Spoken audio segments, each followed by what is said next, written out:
Welcome back to This is Arlington, Arlington's student-produced television show. I'm Milan Bailey. And I'm Matthew Donahoe. On this episode of This is Arlington, we're going to give you updates on national news as well as local stories around Arlington and its community.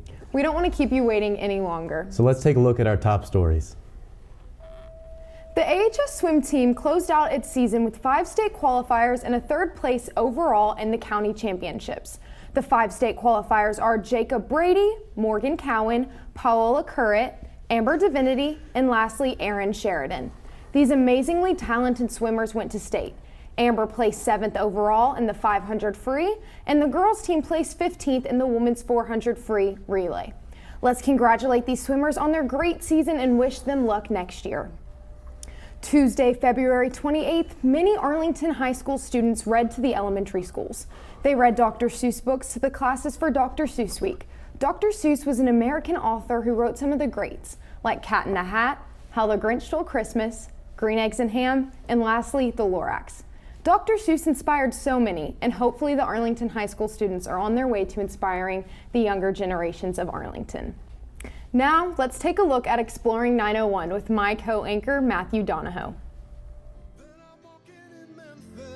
How was your 8 to 9 day? My 8 to 9 day was actually really fun. I got to lead most of the stuff going on in the computer science area. That section was really fun, especially I'm big on public speaking. I love giving speeches and whatnot. Being able to actually practice that and work on, talking to a large audience, especially getting them involved in what we were doing and kind of showing them what high school is actually like, especially in random classes that you might take or some more serious classes like your focus area. It was really nice getting to actually show them how all of that works. Do you feel like you inspired any of the freshmen? Ooh, I hope so. I mean, that would be a nice feeling if I did actually inspire someone. But I mean, I can dream, I guess. Yeah. How about you? I was in here in the TV studio. I got to talk to a lot of kids. It was really exciting because I didn't have the opportunity, I didn't come in here. I did not even know we had film. So it was really nice just being able to explain the classes to people because this is my first film class and I love it. So I just kind of wanted to share the love, see if other people wanted to join. Nice. That's very nice.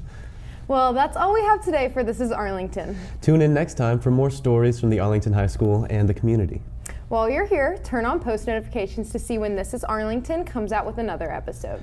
Dr. Kathy Tupperville, a professor for the Fogman Business and Economics at the University of Memphis, is the director for the Fogman and Women Leadership Programs. The programs inspire students and professional women to learn more about leadership. Confidence is so important, and so often, whether it's negotiating skills or communication or leadership positions, that confidence helps to propel great success. The program hosts many different events throughout the school year to inspire women leaders through dialogue with professionals in different fields. Pre-nursing major Brooke Joyner is one of the students that stems from a major other than business. 2 years ago, I went to the annual conference that they hold, and it was very uplifting and empowering to hear from other women leaders about their experiences through their careers, and I found a lot of insights through that. Creating a safe space for women to ask questions and get constructive feedback is one of the top priorities of the Fogman Women in Leadership.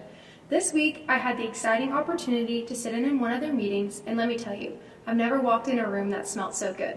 Ranging from students in their first year of college to professionals who are just getting back into their workspace since motherhood, there is a space for all types of women wanting to gain connections, confidence, communication, empathy, and integrity with Fogman Women in Leadership. So we want to really take note that we're helping these young women with their success, and I believe collaboratively we are all making a great impact for the women of the future. Arlington, Tennessee, a town that started as a settlement in the 1830s, has grown into one of the fastest developing communities in Tennessee, rich in history, tradition, and charm, found at the edge of Shelby County, northeast of Memphis. Alex Gibson, an Arlington resident, has seen the growth over the past decade. It was small. We were the 3rd graduating class, so it was totally different. None of this existed. Half the houses weren't here. I mean, we used to ride four-wheelers through most of the neighborhoods. So. Population grew from over 600 in the 1900s to over 15,000 today. Despite the rapid growth, it preserves its historical charm through the Preservation Society. Arlington Community Schools, praised for fostering community, ranked 45th in Tennessee, now are more suitable to the Arlington Community Schools by having their own district. Reporting from Tiger News, I'm Milan Bailey. So there's some big opportunities, and the more Arlington grows, the more, those big kind of corporate jobs will be available. So, and it'll build the community, like work in the community and live in the community. So that is nice. The heart of the original community in Arlington was the Depot Square. This Depot Square today still stands with one of the original general stores, S. Y. Wilson. Community events held at the square, or the newly built crossings, keep the small town spirit alive, even as the town expands with new businesses and subdivisions. Isabella Genovese grew up in Arlington, but now lives in Charleston, South Carolina for school. I loved growing up here. I really just wanted to move off and find somewhere else for the college experience just so that I can really grow and become the fullest version of myself. However, I can see this area being a great place for someone to grow up, to raise kids, and to settle down and have a family. Just 40 minutes from Memphis, Arlington offers suburban charm with city benefits. While some may leave to explore beyond small town life, with its growth and balance of history and progression, it will continue to attract families and businesses, which will ensure its bright future.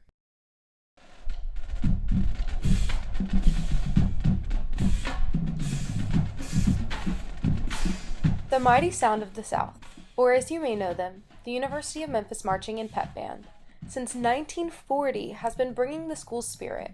All University of Memphis students feel the excitement after the football team scores a touchdown and they hear the fight song. Dr. William J. Plink, the current band director of the Mighty Sound, holds a welcoming atmosphere where students feel a sense of belonging. I would say I've gained a lot of self-confidence. I've found a really good group of friends who have lifted me up, and then also being on the field, you're sort of an individual while being a part of this big group, so you have to be confident in what you're doing, and so that's really helped boost me. Reese Roberts, the mellophone section leader for the Mighty Sound, who is a sophomore bio pre-med major with chem and music minors, expressed just how much being in the band means to him. He hopes as a leader he can be an example of confidence and that he can be a safe space for his fellow bandmates.